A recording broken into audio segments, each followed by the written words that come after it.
Welcome once again, my pupils. It's time again that we start to dig in and learn about a little place that we like to call Rome. All right, everybody. We are starting one of my favorite topics, Rome. I don't know, since I was young, I've had a fascination with this civilization. I love Greece. Then it's probably my second favorite, but now we're moving into Rome, which is by far my favorite. So, to begin learning about Rome, we need to learn, where is Rome? Kind of like, remember how in Greece, how Greece was set up by all the mountains and the islands and everything that, it formed with all these city states and so forth. So the geography really affected it. Well, let's see how the geography of Rome affects Rome and how it led to Rome becoming, one of the greatest empires of all times. Or civilizations, because it wasn't always an empire either. And we're going to begin actually during the Republic, or actually we're going to actually begin way before the Republic. Um, so let's look at the geography of Rome. Rome is a city located on the coast of central Italy, and I'm going to show you some maps and stuff here in just a minute. It is a peninsula, and a peninsula means it is a um, piece of land that has water on three sides. So it comes out here like this, okay, and then there's water on three sides of Italy. Um, so uh, those bodies of water are the Adriatic Sea, the Ionian Sea, and the Tyrrhenian Sea. Okay, which is located all out in the middle of the Mediterranean Sea. This whole big area is the Mediterranean, and these are like seas inside of the sea. If that makes any sense. You'll see a picture of it here in a minute. The Alps. They're large, craggy mountains, and you can see these are the Alps here down in this bottom picture um, that separate Italy from the rest of the European countries to the north. This was very good for Italy developing because the peoples, the civilizations that lived north of it couldn't come down into Italy and overrun Italy. It kind of gave them protection because the Alps are very hard to pass. And we'll talk more uh, in thorough about the importance of the Alps when we get a little later on into one of the wars that Rome goes through. Uh, and the Apennines Mountains. Now they run up and down Italy. They run north to south along the entire peninsula. Um, but they are smaller. Okay, you see how jagged and rugged these mountains are.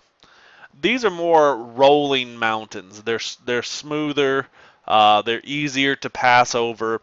So it wasn't as nearly as hard to cross the Apennines Mountains as it was the Alps. All right, so this is a picture of Italy. You can see here the Adriatic Sea, the Ionian Sea, and the Tyrrhenian Sea, and this whole thing is kind of the Mediterranean Sea, and I'll show you a better map of that here in a few minutes. But this kind of gets up close, and you can kind of see here's Rome right here on the coast, and we refer to all of this will be a part of, actually everything you see on this map will be a part of the Roman Empire later on at a point in history. But it all starts right here at this location, at this little city, or kind of large city here. Today, you have Rome, and the Vatican City is actually a city-state within inside of Rome. And it's located, you can see these rivers coming right here. Okay, and that's important to Rome, and we'll talk a little more about that here in just a minute.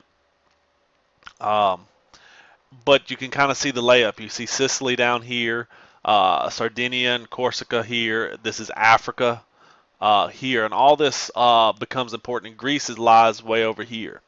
Okay. Sicily was an island located there at the tip of southern Italy, where I showed you.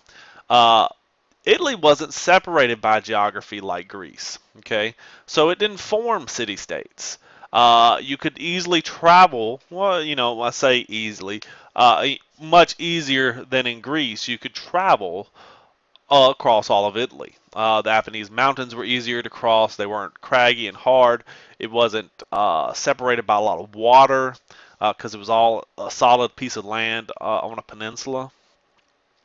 Uh, they didn't have a lot of invaders because it was a peninsula, and then on the top it was sealed off by those Alps.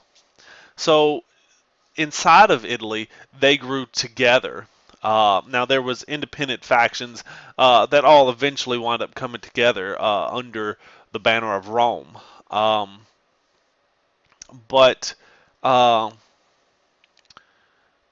it protected them from outside influences. The land was also better for farming, and it could produce more food. So than like in Greece. Because remember, Greece, they were limited on the amounts of food they had and what they could grow. Um, Rome is located on the plain of Latium, okay? A big stretch of land known as the plain of Latium on the Tiber River. Now, it's not quite on the Mediterranean. It's 15 miles up, and it's on the Tiber River. Um, and it was at a point that was easy to cross, as one reason Rome was developed at this location was because it was a place that people could easily cross the Tiber River. And so, since people could cross there, they were going to come there.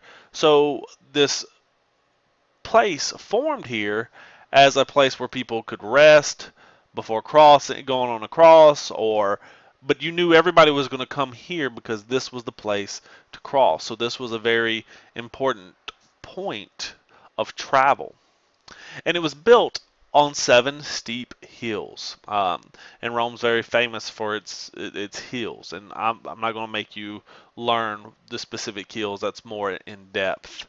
Um, but in here is an actual map of Rome as it grows.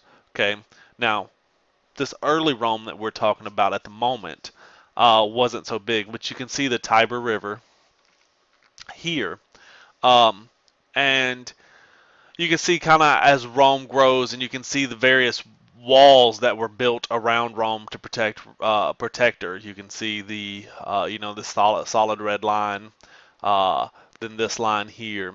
Okay, and so they continued to build various walls as the city grew.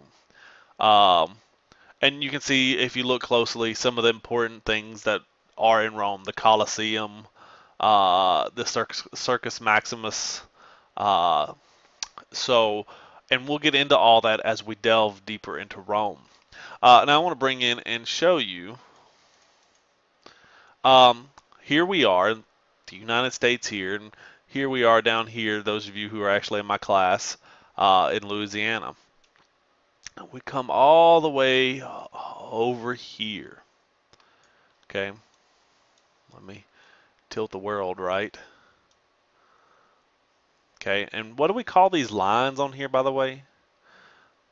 Okay, the ones going sideways are our latitude lines, and the ones going up and down are our longitude lines. Correct.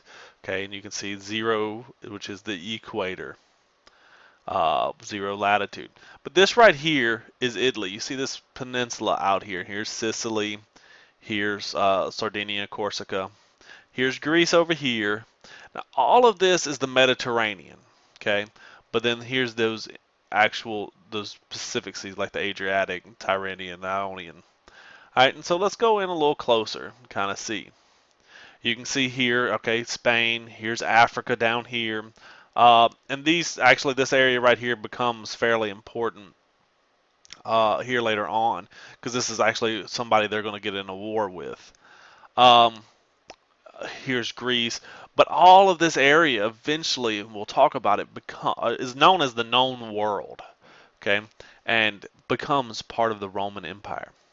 Um, and so you can see by looking at the topography here how deep some of this gets um, along here.